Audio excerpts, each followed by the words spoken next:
wabarakatuh. Waalaikumsalam warahmatullahi wabarakatuh. Bismillahirrahmanirrahim. Ini sedikit tentang cara mengetahui tentang fase di mana seseorang terkena corona. Jadi pada saat seseorang itu kemasukan coronavirus, itu akan masuk ke dalam 5 tahapan atau 5 fase. Nah, dengan kita mengetahui ilmu ini, kita nggak akan terlalu khawatir, kita nggak akan terlalu takut, ya. Kita manusia mempunyai 2 belahan otak, ada otak kiri dan otak kanan. Otak kiri adalah otak logika, otak ilmiah. Otak kanan adalah otak imajinasi atau otak yang sifatnya adalah perasaan. Saat seseorang tidak dibekali dengan otak kiri yang tepat, yang akan bekerja otak kanan, dia akan ketakutan, dia akan cemas. Tapi pada saat seseorang itu dibekali dengan pengetahuan, otak kiri dia akan bekerja, sehingga otak kanan akan tidak dominan. Untuk itulah saya akan membekali dengan bagaimana cara mengetahui hasil laboratorium, ya. Pada saat kuman ini masuk ke dalam tubuh kita, kuman ini akan menyerang. Tetapi dia bisa gagal menyerang pada saat kita mempunyai imunitas humoral yang baik. Jadi kuman ini mau masuk dihalang-halangi sama tubuh kita. Di 0 sampai 7 hari ini kita belum mempunyai pasukan pembunuh terhadap kuman ini. Kita hanya bisa menghalang-halangi saja. Yang bisa menghalang-halangi ini adalah imunitas humoral. Siapakah orang-orang yang punya imunitas humoral yang baik sehingga selamat dari serangan kuman ini? Yaitu orang-orang yang satu, makannya tidak telat, kualitas dan kuantitasnya terjaga. Yang kedua, orangnya tidak terlalu capek dalam aktivitas, tidurnya cukup. Yang ketiga, yang keempat, tidak stres, cemas. Takut boleh dalam corona ini, karena itu menyebabkan hati-hati. Tapi ketakutan tidak boleh, karena itu menyebabkan orang stres, ya. Kemudian takut itu menunjukkan otak kiri, tapi kalau ketakutan itu otak kanan itu yang bekerja, ya. Kemudian yang kelima, kena matahari setengah jam dengan olahraga ringan. Yang keenam, hindari polusi, jangan ada orang rokok di sekitar kita, karena itu nurunin imun. Itulah cara konsep 7 hari pertama, karena kita belum punya pasukan pembunuh. Pada saat imunitas humoral gagal, dia akan menyerang secara cepat. Replikasinya sangat cepat ini virus yang sedang kita hadapi ini. Kalau bakteri itu dari 0, 2, 4, 8, 16 itu bakteri. Kalau corona mRNA virus ini 0, 2, 20, 200, 2000, 20.000 dari replikasinya dahsyat. Makanya 0-7 hari adalah ngalang-ngalangin. Maka semua kita ada di sini, imunitas humoralnya harus baik. Di antara 6 itu yang paling penting yang nomor 4, yaitu stres. Itu paling cepat nurunin imun. Betapa banyak di sekitar kita kecapean, kurang tidur, telat makan, tetapi nggak stres, itu selamat. Gitu ya. Makanya hati-hati dengan yang nomor 4 ini, ya. Nah, 0 sampai 7 hari ini ditunjukkan dalam lab, PCR-nya positif, IgG-nya negatif, IgM-nya negatif. Sehingga seorang yang IgG, IgM-nya negatif tetap harus PCR. Karena kita nggak tahu, kalau PCR-nya negatif, IgG, IgM negatif, berarti memang nggak sakit. Tapi kalau IgG, IgM negatif, PCR positif, justru ini di fase yang harus kita hati-hati. Oke, jadi seseorang yang IgG, IgM negatif dan ada kontak, tetap saya anjurkan untuk PCR. Kalau itu negatif, alhamdulillah, ya. Oke. Kemudian yang kedua, setelah 7 hari, tubuh kita mulai mempunyai pasukan pembunuh terhadap virus ini, namanya IgM. Ya. Di fase ini itu ditunjukkan dengan PCR positif, IgM positif, IgG negatif. Ini masih fase akut dan masih menular. Karena ini masih di fase aktif. Nah, itu biasanya waktunya 7 sampai 14 hari. Ya, tuh.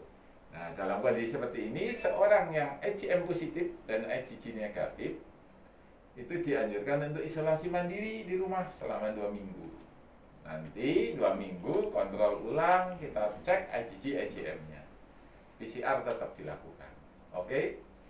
Kita masuk ke fase ketiga, di mana sudah masuk ke fase penyembuhan.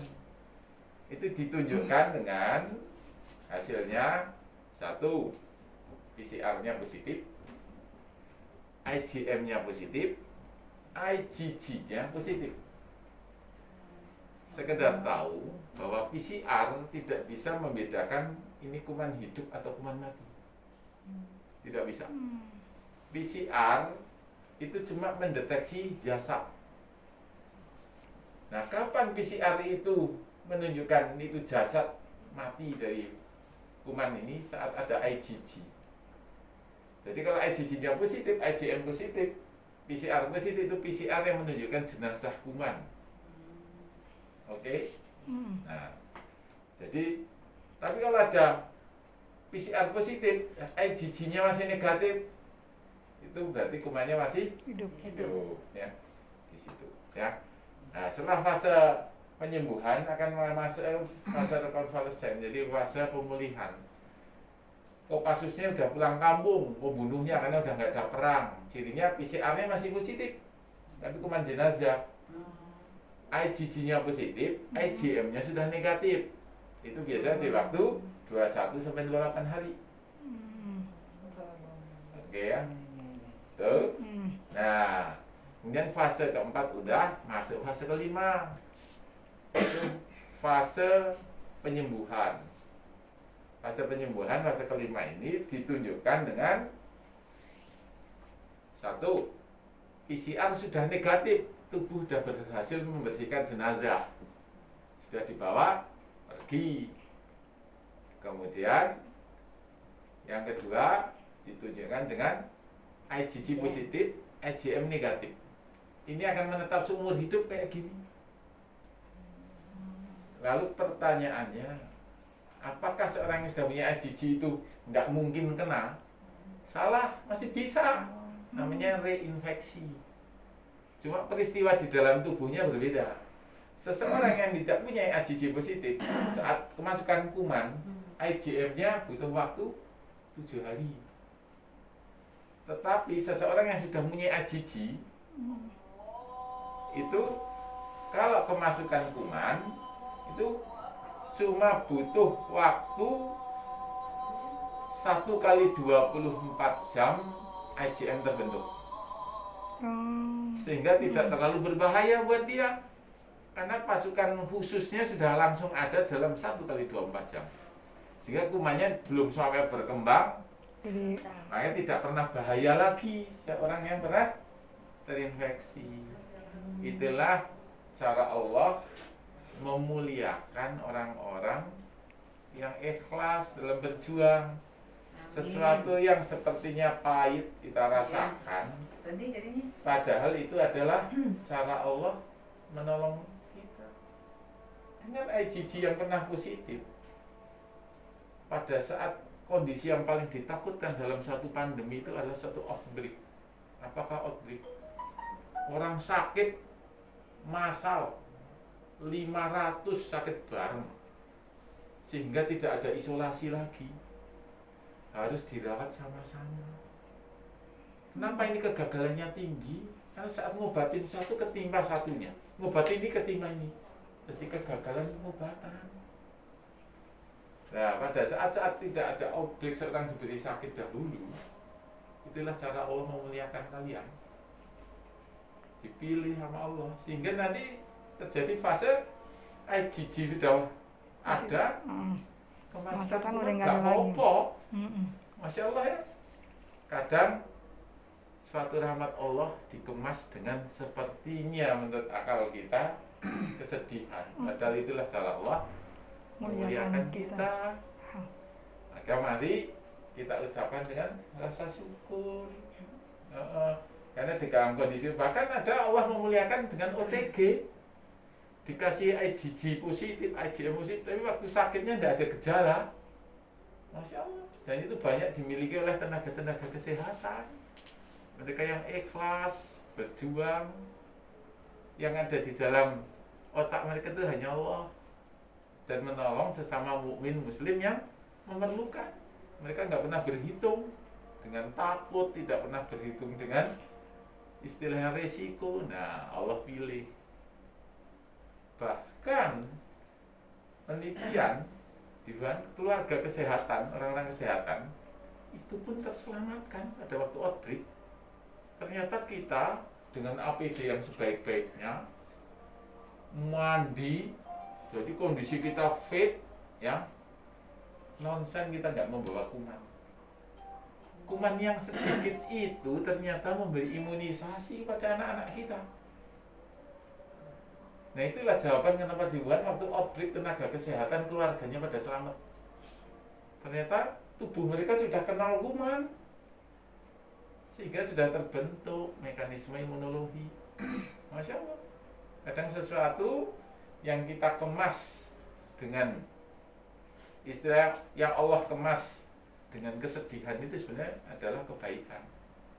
Makanya saya tergolong yang tetap menganjurkan kalian semua pulang ke rumah, bukan ngekos, kumpul sama mereka-mereka yang kita cintai, tetapi dengan catatan selama bekerja kita sebersih mungkin, APD-nya sedisiplin mungkin, pulang kita mandi, kemudian baju supaya direndam dengan mekanisme yang presisi seperti itu nonsen. Nggak ada kuman sama sekali, pasti tetap ada. Nah, kuman yang kecil itulah mekanisme imunisasi. Ya, itu. Jadi mari tetap kita berlindung kepada Allah. Ya, semua kita serahkan kepada Allah. Kita adalah tentara-tentara Allah, agen-agen kebaikan. Yang penting satu, jaga niat. Kedua, usaha maksimal. Yang ketiga, kawal dengan doa. Yang keempat, sabar dan tawakal. Yang kelima, biarkanlah Allah meneruskan usaha-usaha yang tidak bisa dilakukan oleh kita sebagai manusia. Itulah pedoman dalam kita menghadapi wabah ini. Satu, jaga niat. Kita hanya mencari wajah Allah, tidak wajah yang lain. Yang kedua, usaha maksimal, ikhtiar, jaga pertahanan dengan APD yang baik. Yang ketiga, kawal dengan doa. Yang keempat adalah sabar dan tawakal. Yang kelima, biarkanlah Allah meneruskan usaha-usaha yang tidak bisa dilakukan oleh kita sebagai manusia. Demikian yang sedikit, semoga bermanfaat. Yang benar datangnya dari Allah, yang salah dari saya yang dhaif dan dari setan. Saya tutup dengan doa kafir majlis. Subhanakallahumma wa bihamdik, asyhadu an la ilaha illa anta, astaghfiruka wa atubu ilaik. Assalamualaikum warahmatullahi wabarakatuh. Waalaikumsalam warahmatullahi wabarakatuh.